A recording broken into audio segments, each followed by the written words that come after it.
Welcome to the pairing mode, and I don't know why my voice cracked for the second consecutive week. I am Lionel, and my podcast partner, Robert from Nashville. What's up?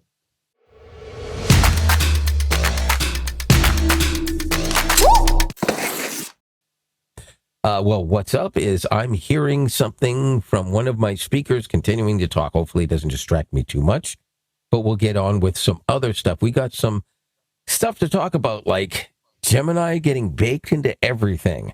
Will it be baked into Apple? All right, that was a dad joke. Yeah, supposed to be. Okay, we're going to be a little bit more brief. It's a little bit a quicker episode. A lot of stuff happened, but not as dramatic of late. Just a little bit of news, so we'll get through that relatively quickly. Let's start with the Apple stuff. I think you know a little bit more about the Apple stuff. You followed it a bit deeper than I did this week. Well, I just also saw a post that came out where somebody had tested it and they were using it for like a week or something like that, and they really, really liked it. So it's the MacBook Neo or Mac Neo. Yeah, MacBook Neo. Yeah. And it actually uses the A series processor, which is the phone processor, but it comes in at like $600. And according to the reviewer that I watched, he's like, yeah, it obviously can't do super heavy lifting for, big graphics things and editing and DaVinci and like crazy stuff. But if you're just a regular user, you're doing, but modest type activities, web browsing, whatever, he's like, it actually worked really, really well. And for $600, and you get in people's mind, I can get a Mac for $600. Yeah, it's probably going to sell pretty hot. I mean, I guess it'll be pretty interesting to see how many Canadians want to pay $1 million for that $600. Yeah, okay. the joke again. Yeah. No, in all honesty, even I would be a little curious, and not because, again, I'm not a Mac user, I'm not an iPhone user, but I mean, as somebody who likes to do editing, and I've gotten into color grading and stuff like that, it could be an interesting thing to have if it worked with that. I don't know if it would, because it might be a little weak for it, but maybe it would. I don't know. But if it did, and I found out, that would be beneficial to me to be able to take something like that and work on the road with it, as opposed to I can't do anything on the road because I'm not taking my entire PC. I don't have a laptop powerful enough to do that, and a $600 Windows laptop, you're not going to run, but at least not productively, a copy of DaVinci Resolve and do color grading and 3D graphics and motion graphics with it.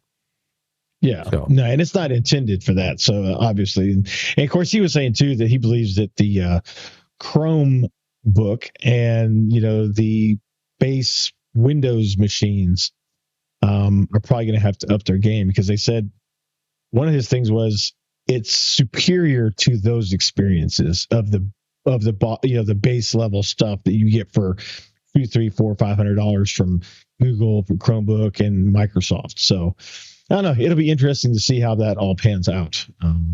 Right. I think it's good. Anytime you have competition, I think it's good, because, like he said, it's going to force Google and Microsoft to probably come out with some better low end hardware. So, yeah. I agree. Like I said, competition is always a good thing. It doesn't matter whether you like something or don't want to use something. You endorse something or don't endorse something. If there's no competition, there's nothing better. Imagine if Hershey was the only one that ever made a chocolate bar. Do you think people would be sick of it by now? Yes. 100%. All right, so here we go. Moving on, let's talk about, there was a little edit we took out of there. I'll explain that later, maybe. Samsung has decided, I'm reading this over my shoulder on the side here, has 800 million device goal. Samsung is doubling down on Agentic AI, aiming to put Galaxy AI on nearly 1 billion devices by 2029 through retroactive updates to older phones and appliances. That's huge news in that world. And to be clear, so people understand this, when they say Galaxy AI, they may possibly at any point in time, whether now in the future or both, any of this news could change in what they mean by that. Galaxy AI, generally speaking, if you were to use it right now, is usually an amalgam of stuff that they put together that has been built over Gemini and or ChatGPT, and in the future it could be and or something else. So right. Well, remember that Anthropic is now part of Samsung. Yeah, that's Anthropic. Right. I'd forgotten. Yes. So that's also or that's not Anthropic. Sorry, Perplexity. Not Anthropic. Sorry. Oh yeah. So you got me confused now because I got the whole Claude thing on my brain. But yeah, Perplexity. So here's what I think is interesting is because they had been mentioning the whole Bixby thing coming back. It's not. Excuse me. It's not going to be like the Bixby thing of the past. It's gonna run on AI that is probably predominantly written by either Google or Perplexity. Because you see, the thing is like Apple is going to do is they're able to put, and anybody can do this, is use more than one AI model, but you can build certain code to do certain things within your device, whereas a different code from a different model will do a different thing from the device. And you can write them to talk to each other in that sense. So this will request from that one. So, for instance, the new Siri couldn't be written properly to work better until it had a model of LLM that it could rely on. As it turns out, that's going to be Gemini. So Siri itself won't be Gemini, but everything that it needs to ask for will be Gemini. But will your new iPhone be using Gemini when you ask it to turn the volume up on your phone? Probably not. It'll probably be the built-in Siri that may use Gemini to investigate certain things, but it's all going to be built into the phone. Only if you're searching something that you need, on the internet or find links or to save something to your calendar, will you actually need to use cloud for it. And Samsung's Galaxy AI touts the same thing for things that are done locally. And for the record, that's technically true for Gemini as well. But here's the thing that people have to understand. When you talk to any one of these things, they do make a transcript. That transcript doesn't just locally get saved on your phone. Otherwise, your phone would get filled up with nothing but transcripts if you used it a lot. So the transcripts themselves can go online. But with all of these companies, you can delete them automatically, manually, or set them to delete at a certain time. After a certain time, I mean. All of them offer that. So, because I know ChatGPT, I don't think they started out doing that, but they definitely have had it for at least 2 years now, right? Where you can actually automatically delete at a certain time after 90 days or 30 days. Or you can just... I don't know what the intervals are, but yeah. Yeah. It's a little more robust than Google's. Google's either delete it manual or delete it all, I think. Oh, no, I do believe Google did add an option to delete after an interval, if you so desire. I keep mine because I want that ability, and the longer the memory goes, the better it's going to get, and it's going to get to know what I need easier. And it's memory function. What does Gemini call their memory function? And I keep forgetting what they call it. Personal intelligence. Personal intelligence, yes. And it does work. I mean, it's not perfect yet. It'll be better a year from now for sure. But it is still good because if I'm talking about something, out of nowhere, it'll suddenly say, oh, well, because you have shopped at this particular location before, and that's where you, I think it mentioned just to me yesterday, as a matter of fact, something about where I bought something. And it said, because you bought your item of whatever at that place, that might be the place you want to go to look for this particular type of item.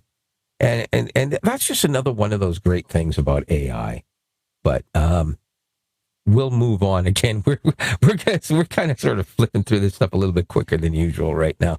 But that said, we have a list of things, and we're basically scrolling through them. Is there one that catches your eye that you want to bring up right now?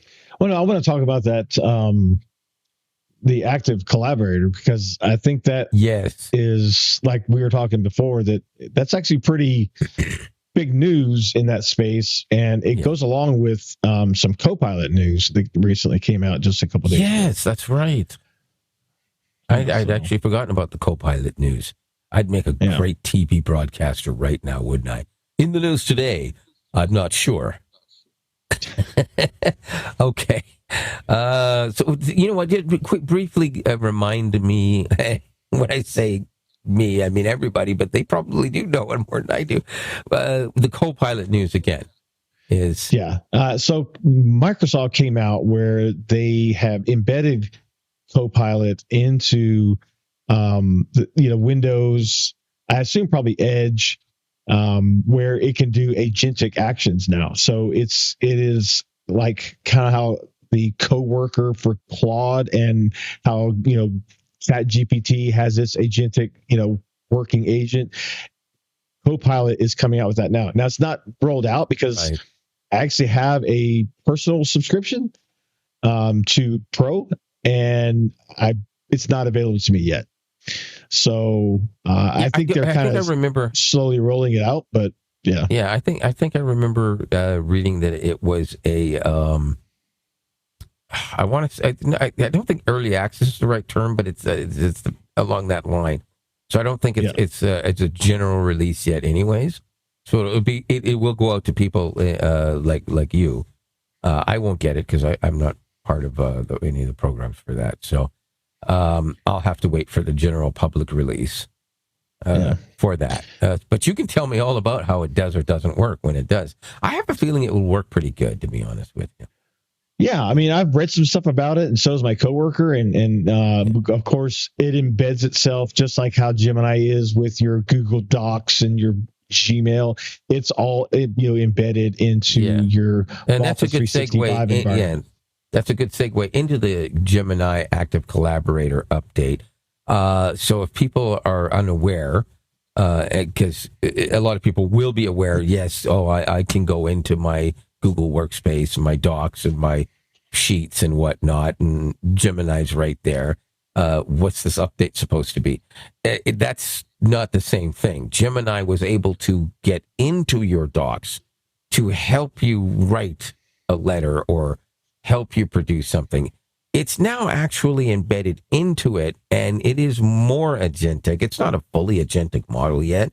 There are some agentic updates that would be coming over the next year that will make it agentic to the point where even just talking to your phone or your home speaker, a year from now, you should be able to tell your speaker at home or possibly even your TV that you want if your computer's open at the time, to create the doc for you, or a Google Sheet, actually, which if people who aren't familiar, just think of Excel.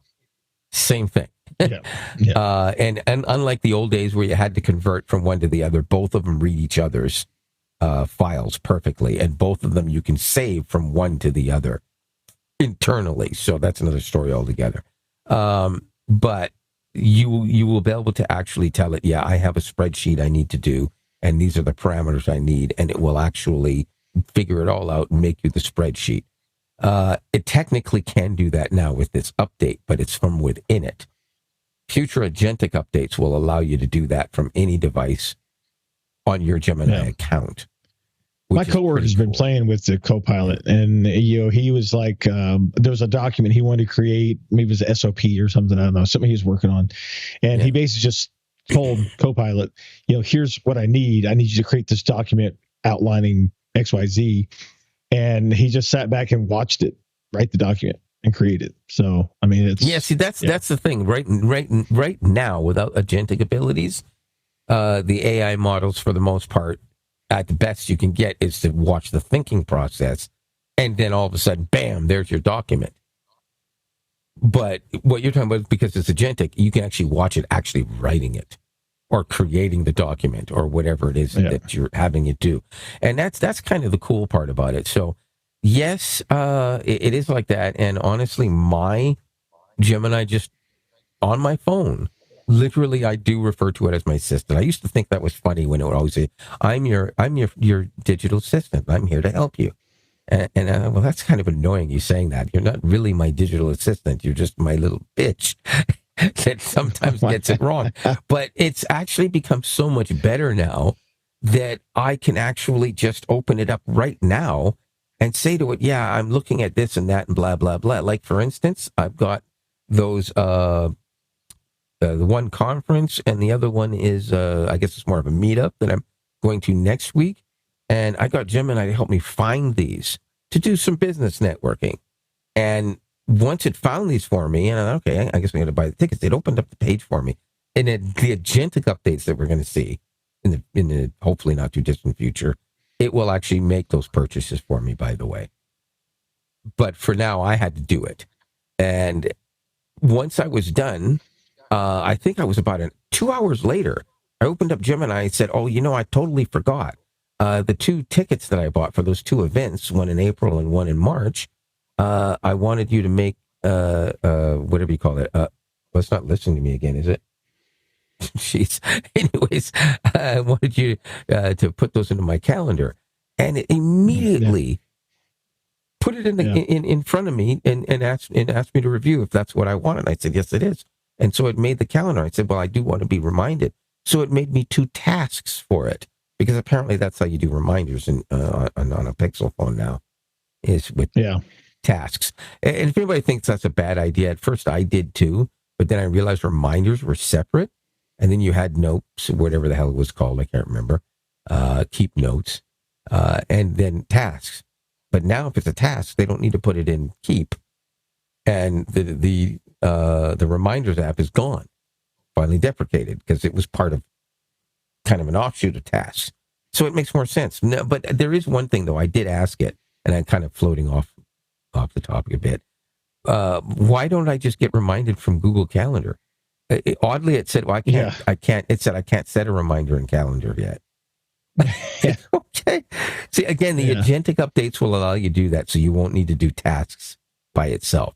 But the interesting thing is that Google Calendar doesn't even need to remind me, and neither does the Tasks app, because Gemini will see that I have an appointment and will automatically remind me in my email app and on my Google Discover page.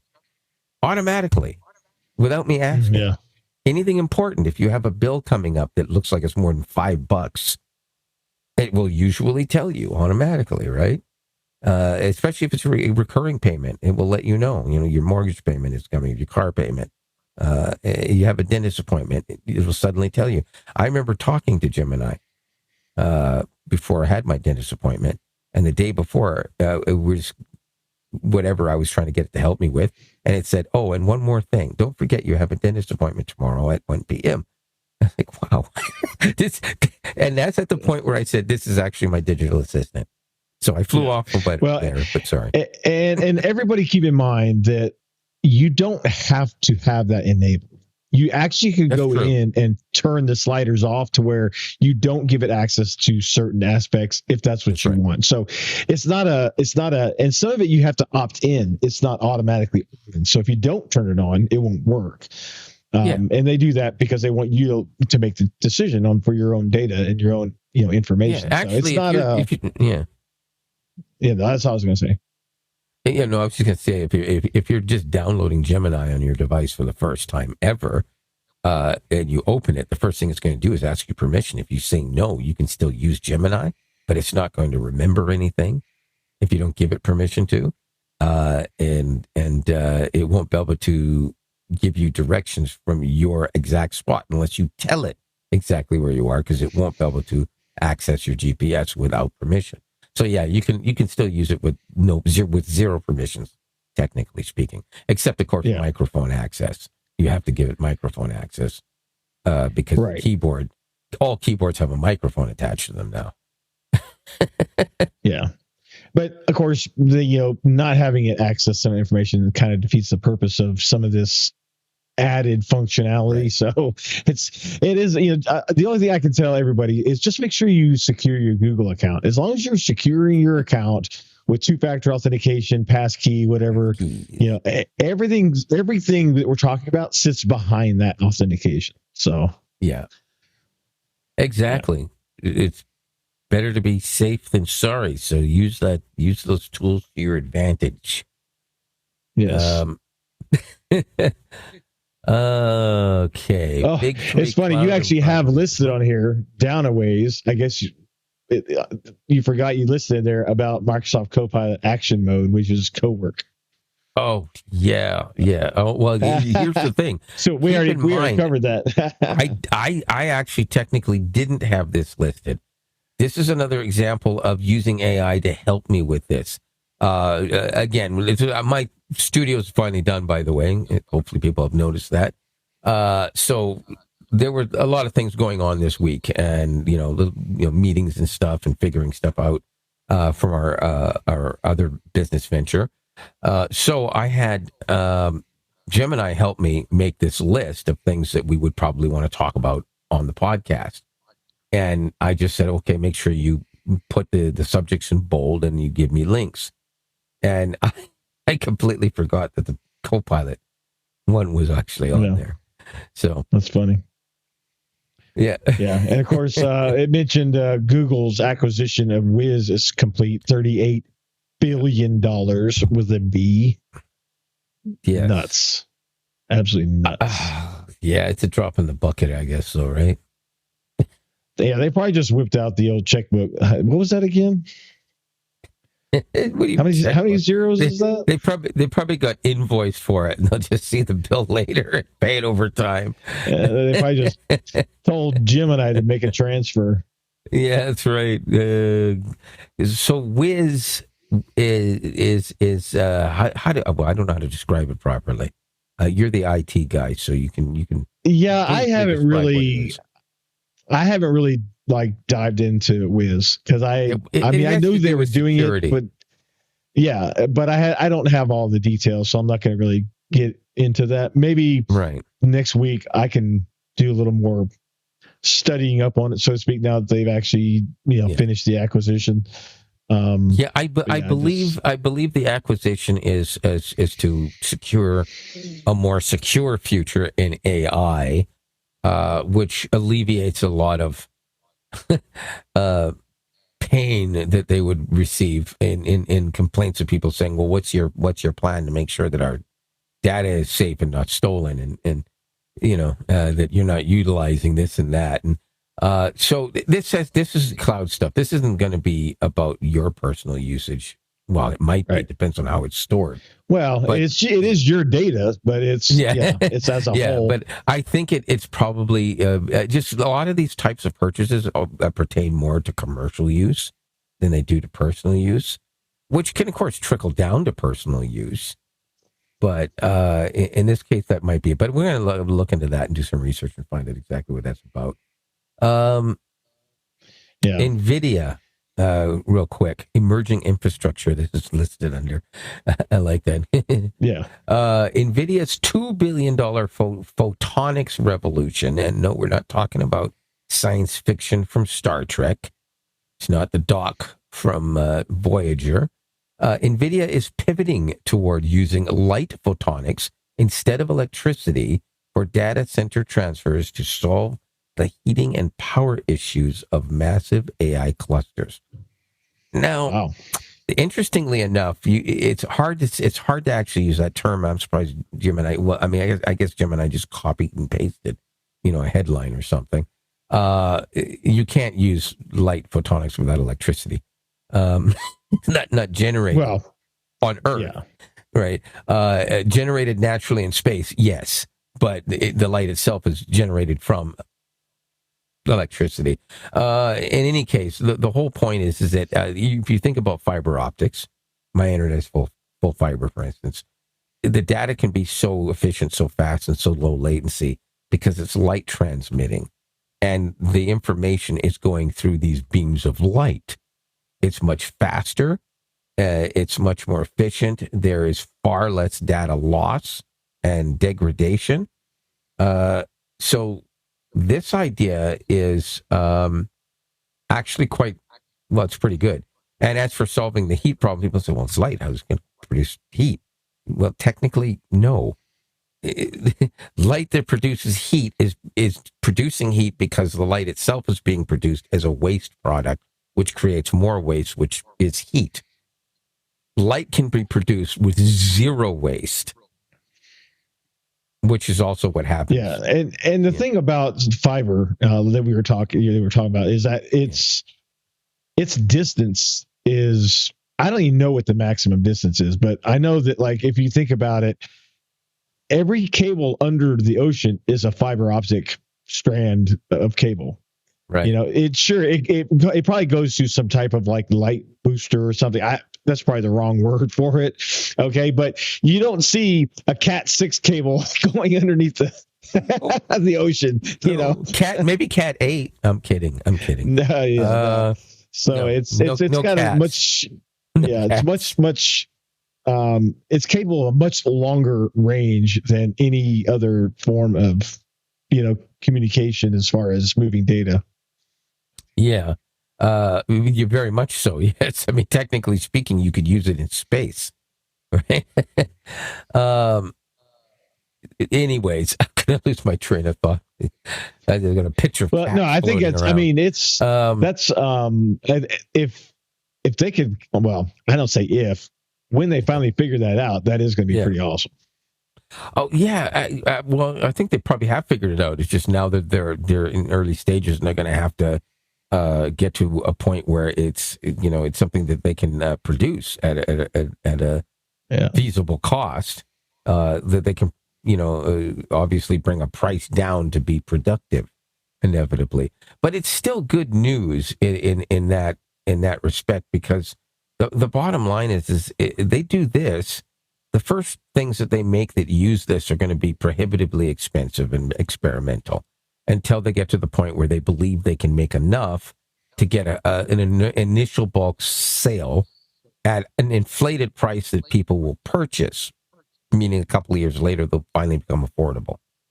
It's kind of like buying a mini LED TV. The only reason why the first mini LED TVs were even remotely affordable was because TCL actually did it first. They said, we're gonna make this affordable for everybody. So it was more expensive than their normal TVs, and close to what it would cost for a mid-range Samsung, for instance, at the time.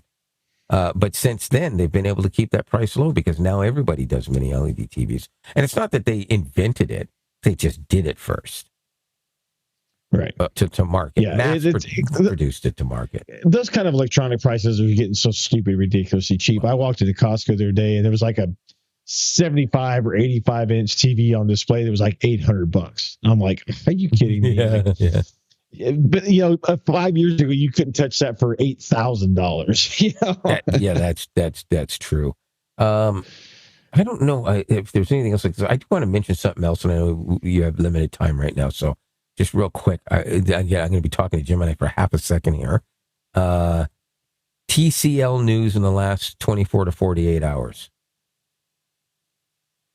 And this is now going to pop up this excellent piece of news that I'm actually quite excited for. And a lot of people, well, some gamers, not everybody. We already know about the Sony TCL joint venture. That's not what I was looking for. That's not 24 to 48 hours. TCL's super pixel technology, I didn't even read this one, officially unveiled at MWC, but currently making waves in tech analysis.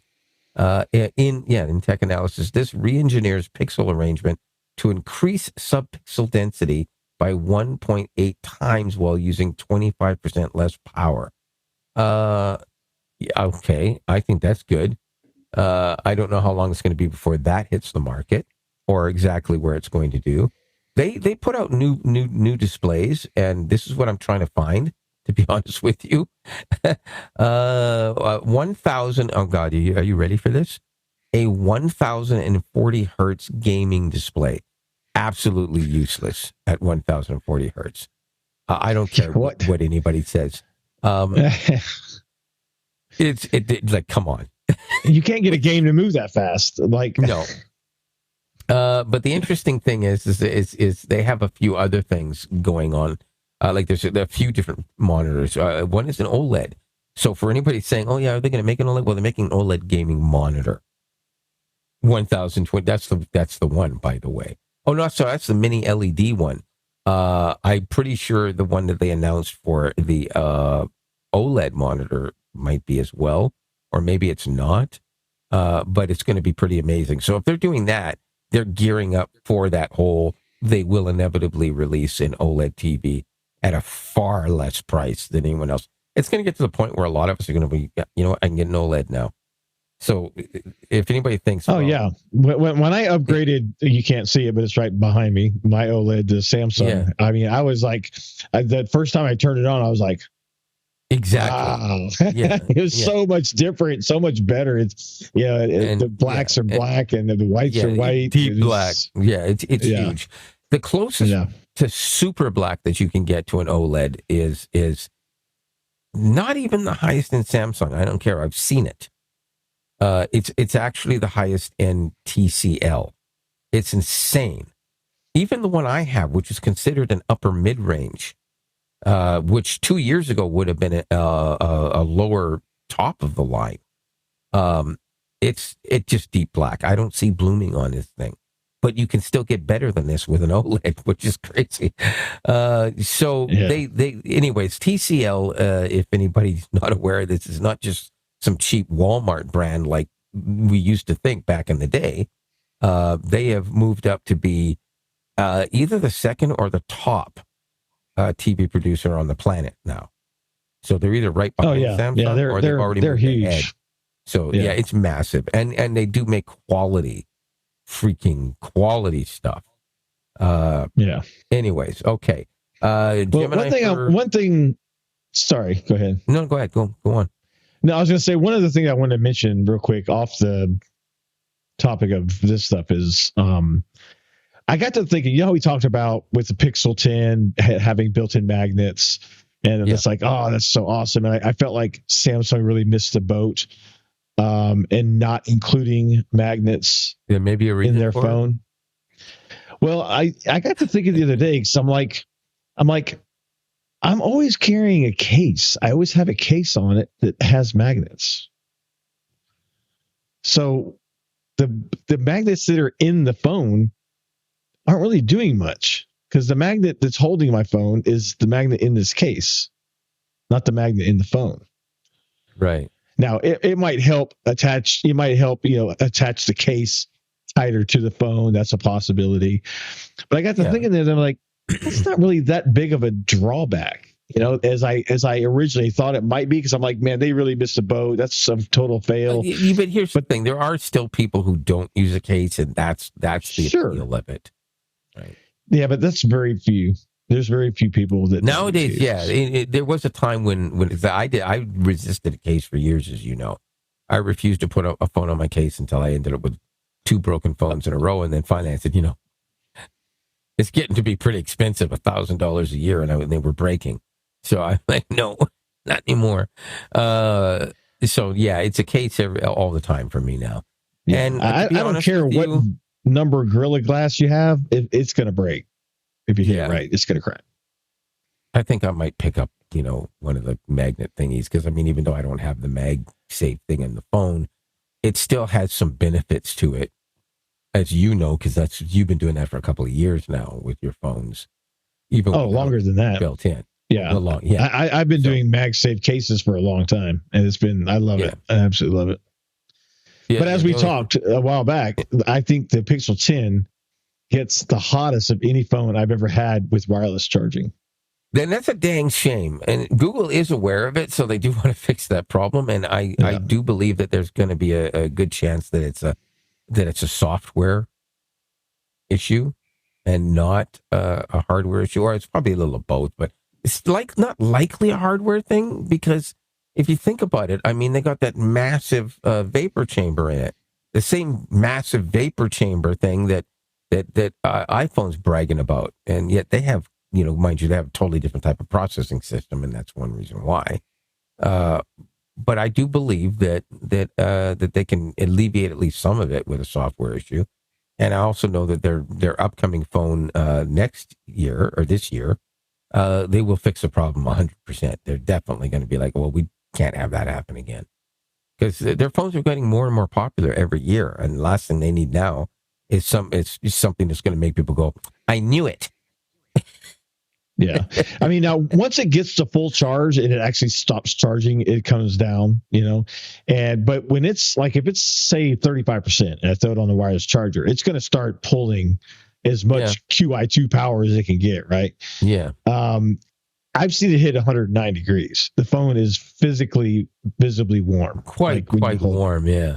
Yeah. And so I'm like, I've not had a phone that's gotten that hot. Did you notice one thing though? That Pixel phones, at least in the last few versions, I'd say from the Pixel 7 and up, they cool down. When they do get hot, they cool down faster than any other phone I've ever had in my hand. They can be baking hot 5 minutes later, cold to the touch. I've seen phones that once they're warm, you turn them off and they're still there. You could still bake a cookie on them 15 minutes later. I'm exaggerating, obviously. Yeah, I, with the exception of phones that were older, that like when it was hunting for wireless signal, the radios were very inefficient and they would heat the phone up because it kept hunting. Yep. I've never had a phone wireless charge get as hot as this does, but it does cool down rather quickly. Yes. Yeah, that's what I'm talking about. I mean, it gets hotter than it should. But yeah, the cool down factor I think is good, and the fact that it can cool down that fast means that it's probably not a hardware issue, because look how fast it dissipates that heat. So something else is causing it to retain the heat. There's a lot of wasted energy when it's trying to charge. Now it could be the magnet itself is not exactly where it needs to be, and it's forcing the charger to actually work harder to charge the battery. So if that is the case, then that means it is unfortunately a hardware issue. But well, I mean, as long as it doesn't catch fire and blow up my hand, it's with the case on it, I don't feel it as much. I do have that ARC case. Well, I have the ARC bumper, and when I'm using it, because sometimes I use it, it's the phone, it's pretty warm. Like you touch it, you're like, wow, this is like really warm. So with the case, I don't notice it as much. So, and the case, contrary to what I thought, doesn't seem to retain any heat or make it hotter. Because I did a test on it. Remember I told you, I think maybe the case might affect it like a blanket, for example. Right. But it doesn't seem to change the temperature at all. So it's basically the same. So I don't think the case has any negative thermal effects that I was thinking it might have. Well, that's good news. Yeah. So, yeah. All right. I don't know what other, wonderful news, technical stuff we have to blather on about this week. So, unless you've got something else you want to bring up. No, that was it. I think, like I said, it's a little bit short, and I got some work to do on some other stuff, and I need to get in bed before midnight and get more than 4 hours of sleep today. Not as short as you think it is, though. We've actually gone pretty much standard time accidentally. We have abilities to talk. If you want to hear people talk in a podcast, I'm your man. Oh, sorry, I didn't mean to steal that from RVD. If you want to hear people run their mouths, then you're in the right spot. You've come to the right place. We do run our mouths about some good information. So it's good information. Yeah. It's good mouth running. So if you've watched all this time, please like, subscribe. Yeah. Hit the bell icon. I am Lionel. Wait a minute. I'm not even going to tell you that part yet, because Robert's going to tell you something about something else. That's right. And if you want more in-depth talk information about AI, how to use prompting, all those little ins and outs, Simple AI Life. We have a YouTube channel at Simple AI Life, and we have a Stan store, which is stan.store/Simple AI Life. And we have free prompt downloads. You can download a 25 prompt PDF that gives you some really good ideas to start. We have free videos on our YouTube channel, and we have an amazing paid community that is very inexpensive but gives you a lot of value. I have a custom-made web app called Prompt Pal that is accessible inside the community that gives you the ability of testing your prompts, practicing, and kind of leveling up your own skill without having to go to Chat GPT or Gemini and worry about paying fees and all of that. And you get access to Lionel and myself. We're active in the community. We'll be doing a Zoom, like a free Zoom hour every week or two to have a conversation, people can ask questions. So yeah, it's going to be really cool. It's just getting started, and we'd sure love to have you. So come on over and check it out. This episode is brought to you by Simple AI Life. Okay, that was my voiceover voice. And now I'll say it. I am Lionel from Simple AI Life, but I'm also Lionel from Toronto, Canada. And I am Robert from Nashville, Tennessee. We'll see you next week. Peace.